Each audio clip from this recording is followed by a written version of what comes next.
Olá, queridos alunos do 8º ano, sejam todos bem-vindos, espero que vocês estejam bem. Eu sou a professora Daniele Costa, do componente de língua portuguesa. Vamos conhecer a nossa aula. Aula 74, objeto de conhecimento, variação linguística, com detalhamento em vícios de linguagem. Então, turmas, hoje nós vamos aí desenvolver um pouquinho da variação linguística, mas nos vícios de linguagem. Vamos lá?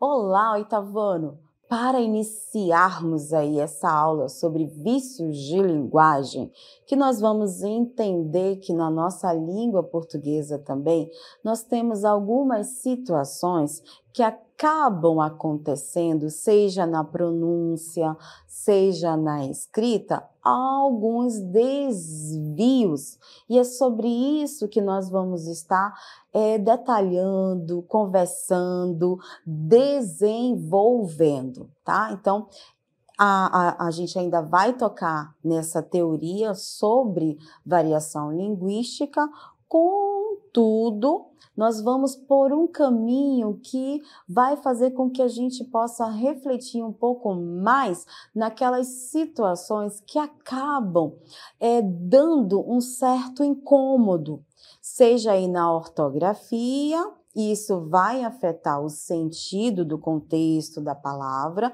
ou então da fala. Para começarmos, vocês irão ver uma imagem aí. Vamos a ela. Pois bem, primeiro vamos analisar todo o contexto. Nós temos aqui, né, para quem gosta de futebol, um campo e temos os garotos aí que estão fazendo essa dinâmica, né, do jogo. E um dos nossos personagens, ele fala o seguinte: a bola saiu para fora. Ok? Então, nós temos um contexto aqui dinâmico e surge justamente essa informação. Agora, vamos ver um outro contexto. Acompanhe aí na tela outra imagem. Aqui nós já temos um outro cenário, outras personagens, né? Temos duas moças, uma resolve sair e a outra sente a falta e indaga: você vai aonde? E a colega responde: vou subir para cima, certo? Agora nós vamos dar continuidade. Observem a imagem, que foi justamente a primeira imagem que nós vimos, do campo de futebol, né, que traz aquela contextualização dos garotos. Observem que temos particularidades dentro da própria imagem e da informação. A bola saiu para fora. Observem, turma, quando o verbo ele especifica essa ação de sair, o sentido dele já é para fora, certo? Só que ele acaba intensificando. A bola saiu. Isso já dá uma ideia que ela não está dentro desse campo que eles estão se apropriando, né? Se apropriando para jogar bola. Pois bem, na próxima imagem, vamos ver a próxima imagem. A garota que diz assim: vou subir para cima. O verbo subir, ele já traz uma carga semântica da ação de subir. Aí ela acaba, na fala dela, intensificando, porque quem sobe, vai para cima, né? Mas ela acaba intensificando aí para cima. É justamente essas particularidades, saiu para fora, subiu, vou subir para cima, que nós vamos desenvolver dinâmica da teoria dos vícios de linguagem. Com isso, eu quero agora que vocês acompanhem o conceito de vícios de linguagem. Então, nós vamos conhecer aí o conceito de vícios de linguagem. Pois bem, vícios de linguagem. E diz assim, são desvios não intencionais da norma padrão da língua, gerando problemas de entendimento do enunciado ou ruídos na comunicação.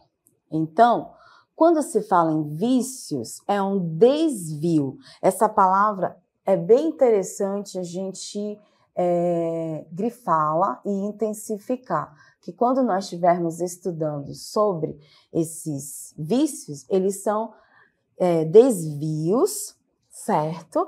Não intencionais da norma padrão da língua portuguesa. E esses desvios, eles vão gerar problemas, né, de entendimento no ato aí da comunicação, certinho?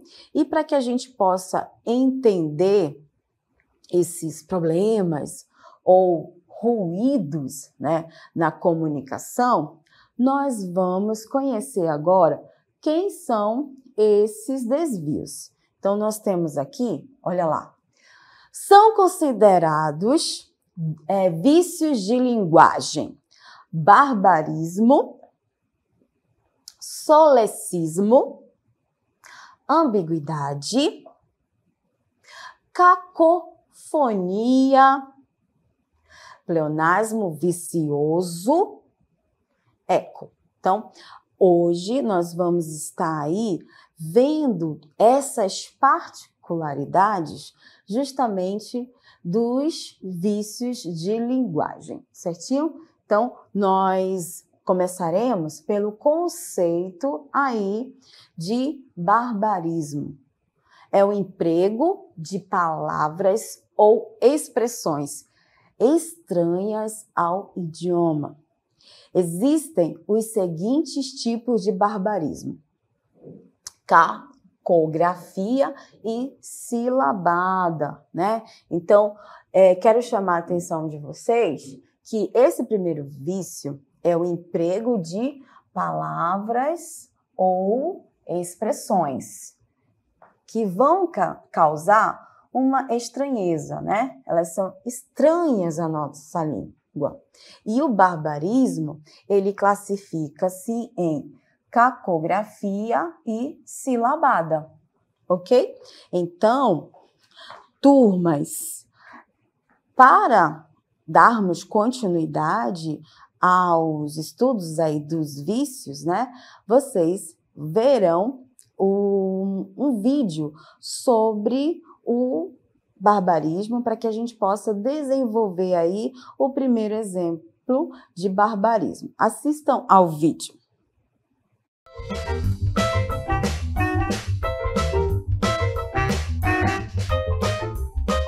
Mãe, tem um problema na escola. Mas o que aconteceu, filho? É que o professor pediu para escrever o problema de matemática na lousa. E eu escrevi problema em vez de fazer a conta. Ah, Joãozinho, isso não é um problema. Você tem razão, mãe. Eu só estava preocupado por nada.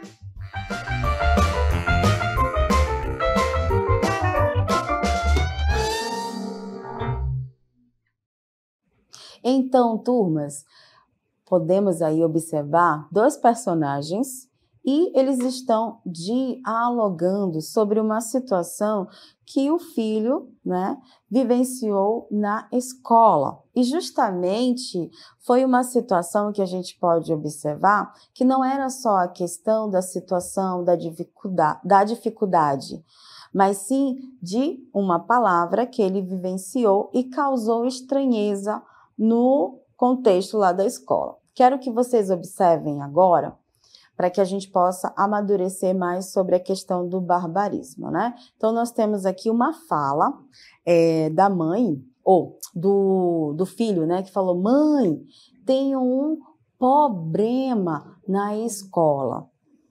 Aqui ocorre um vício de cacografia do barbarismo.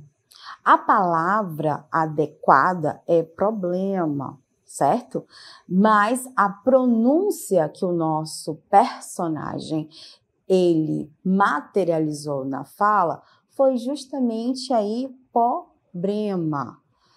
Então, isso volta-se lá para aquele momento que nós começamos a desenvolver o conceito sobre o vício de linguagem, certinho? E esse procedimento aí já é uma materialização justamente da cacografia. Aí você pode estar pensando, mas professora, o que é cacografia? Vamos ver a próxima imagem e o conceito sobre cacografia. Então, vocês estão aí vendo? Sobre o barbarismo, a primeira classificação é justamente a cacografia, né? Então, o que seria a cacografia? É a má grafia ou flexão de uma palavra. Então, quando o contexto ele coloca para nós aqui má grafia, ou seja, é o erro ortográfico que aparece tanto na escrita e automaticamente vai aparecer na ortografia, certo? Olha só, oitavo ano, essa imagem, nós temos aí um morador de rua, certo? E é nominado de mendigo, isso na forma padrão. Mas aqui, nesse primeiro exemplo sobre cacografia, nós temos aí a menção de mendigo, se referindo ao morador de rua.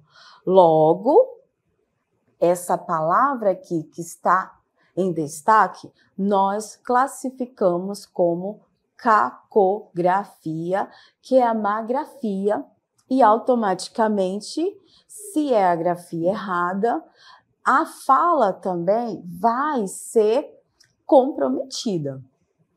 Vamos ver um outro exemplo. Olha lá. Mortandela, né? A forma adequada é mortadela,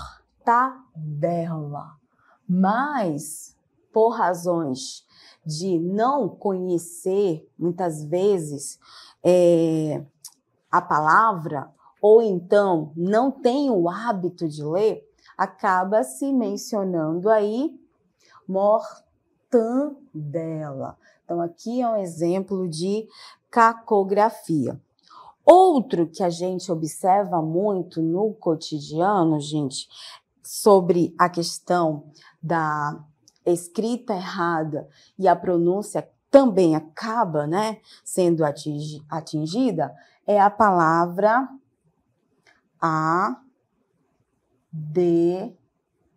advogado.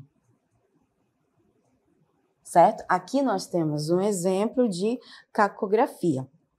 No caso, a adequada é advogado.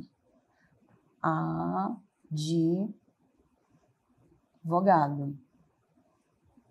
Certo? Por que isso acontece, professora? Aí entra a questão do conhecimento de mundo, a questão de ler, de conhecer as palavras. Quando tiver dúvida, precisa pesquisar, precisa ter amadurecimento, de ver como é que é a escrita e também a pronúncia da palavra. Outro exemplo também de cacografia que nós podemos observar no cotidiano é justamente a palavra cidadãos, né? Nós ouvimos muito cidadãos.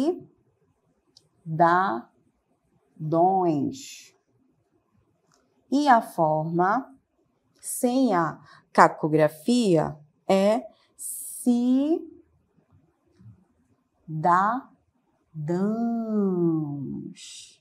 Certo, turma? Então, nós estamos aí vendo esses vícios de linguagem, né? Outro exemplo que a gente também pode, e é válido nós colocarmos, é a palavra seja,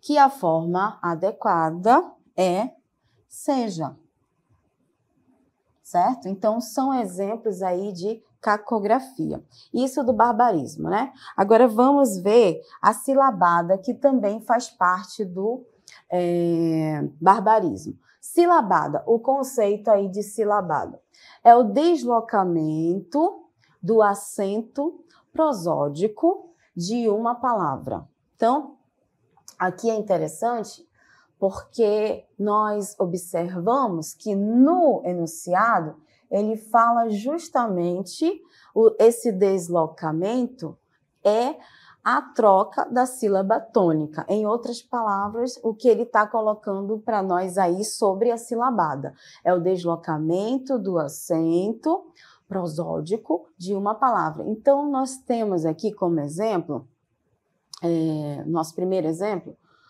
rubrica, né? Então, aqui há uma materialização de silabada, ou seja, a forma adequada é justamente a sílaba forte no BRI, rúbrica, certo? Mas o contexto informal acaba ouvindo muito, né? Rubrica. E esse é o caso de que, na forma inadequada, a sílaba tônica está aqui. E a forma inadequada, certo? E a forma adequada, ela é a penúltima, certo? É um exemplo aí de silabada. Agora, vamos lá. Outro exemplo é o látex. Então, a forma correta, adequada, é desta maneira. Mas ouve-se muito látex, né? Látex, colocando a sílaba tônica última, mas a adequada aqui é a penúltima, né? Certo? Outro exemplo que a gente pode verificar no nosso cotidiano é a palavra gratuito. Já no cotidiano a gente ouve muito, né? Gratuito. E a forma adequada é gratuito. Gratuito. Certo? Então, aqui nós observamos, então, essa materialização do barbarismo no caso da silabada, certinho? Agora, nós vamos desenvolver uma outra particularidade dos vícios de linguagem, que é o solecismo. Vamos conhecer aí o enunciado do solecismo. É qualquer erro cometido contra as regras da sintaxe. Então, turmas, aqui nós observamos essa particularidade, ela vai situar justamente na parte da sintaxe. O barbarismo, nós vimos que ele foi mais naquele ponto da escrita, da ortografia e também da sílaba tônica da palavra. O próximo, nós vamos desenvolver o vício de linguagem mais voltado para uma parte da gramática, que é a sintaxe. Vamos lá conhecer? Acompanhe aí na tela. Solecismo, então, como nós já mencionamos, mas só para intensificar, é qualquer erro que vai justamente contra as regras da nossa sintaxe. E o primeiro ponto que nós temos aí em destaque é o solecismo de concordância. Exemplo, vamos ver aqui o exemplo.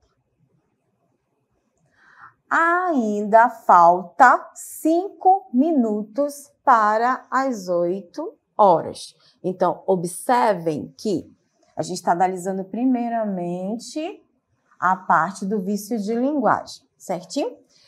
Observem que aqui dá a ideia de plural, certo? E o verbo, ele está no singular. Logo, a forma adequada é justamente, aqui está no plural, certo? 5 minutos ainda faltam para as 8 horas. O verbo precisa concordar com o nosso sujeito, certo? Se o sujeito está no plural, o verbo tem que estar no plural. Se o sujeito está no singular, ele tem que estar no singular. Então, o primeiro exemplo aqui que nós vimos, ainda falta 5 minutos para as 8 horas. Temos aí a materialização do solecismo de concordância, né? Se a gente fosse observar, por exemplo, a turma, aliás, as turmas, cadê a borrachinha?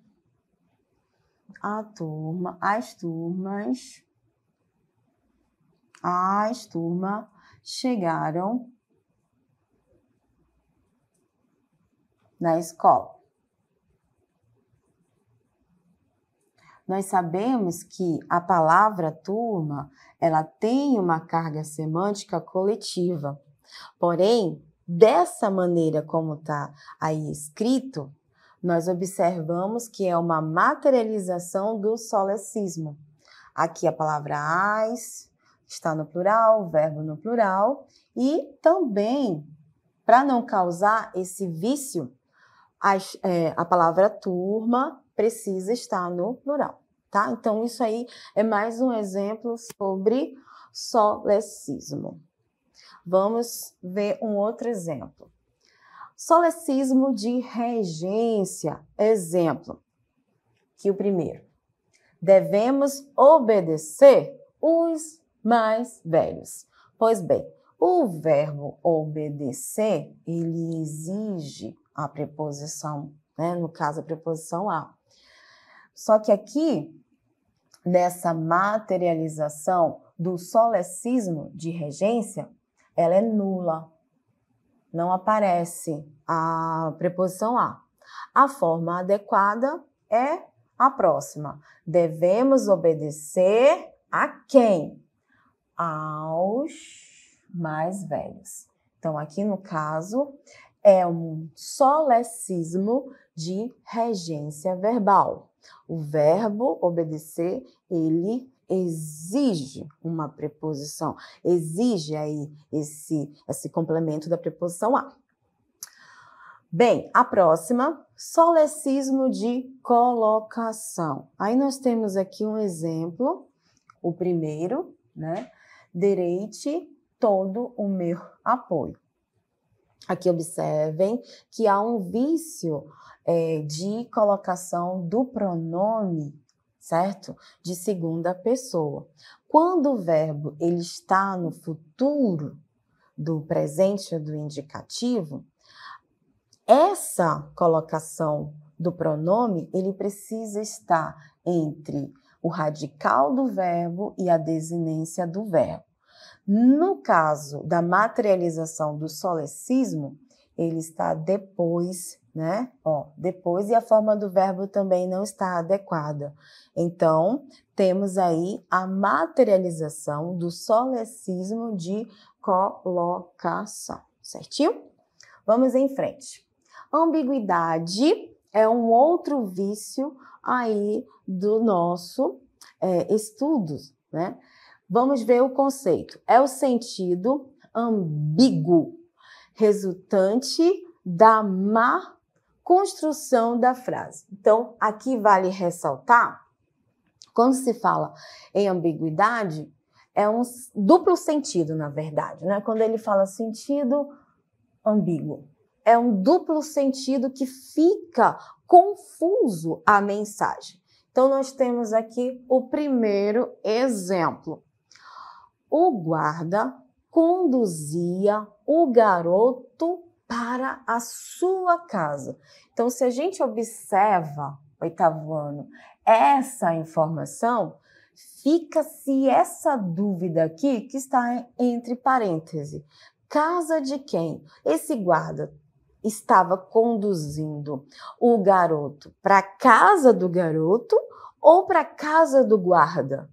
Quando nós temos essa confusão aí, não entendemos, está estranho o sentido, não sabe-se se ele vai para a casa dele, do guarda, ou do garoto. Quando há esse resultado de estranheza, nós chamamos de ambiguidade. Na letra B, diz o seguinte: o pai discutia com o filho sobre sua educação. Aqui é interessante que o parêntese ele traz para nós o seguinte: o pai estava discutindo sobre a educação dele próprio ou a educação do filho. Então, esse discurso, o pai discutia com o filho sobre a sua educação, não deixa claro o sentido, fica confuso. Essa educação aqui está se referindo à do filho ou à do pai, né? Por isso que temos aí essa indagação, essa interrogação. Então, quando nós temos esse duplo sentido, nós chamamos aí de ambiguidade. Assim como nós temos também a cacofonia. O que seria a cacofonia? União de duas palavras formando uma terceira de sentido inconveniente. Exemplo, na letra A irmã de Carla não era como ela. Na letra B, deu R$20 por cada peixe. E na letra C, da boca dela só saía besteira. Besteiras. Vamos analisar aqui. Cacofonia, duas palavras formando uma terceira, dando um sentido de inconveniente. Um sentido inconveniente. Então, moela, porcada, cadela, né? Então, isso, quando acontece, nós chamamos de cacofonia. Assim como nós temos o pleonasmo vicioso, é o uso de palavras ou expressões redundantes e desnecessárias. Ou seja, foi aquela situação lá do início da nossa aula, certo? Quando o menino fala a bola saiu para fora. Aqui nós temos a letra A bola saiu para fora do campo. Então, se ela saiu, ele está novamente reforçando isso e não precisa, né? Saiu, saiu.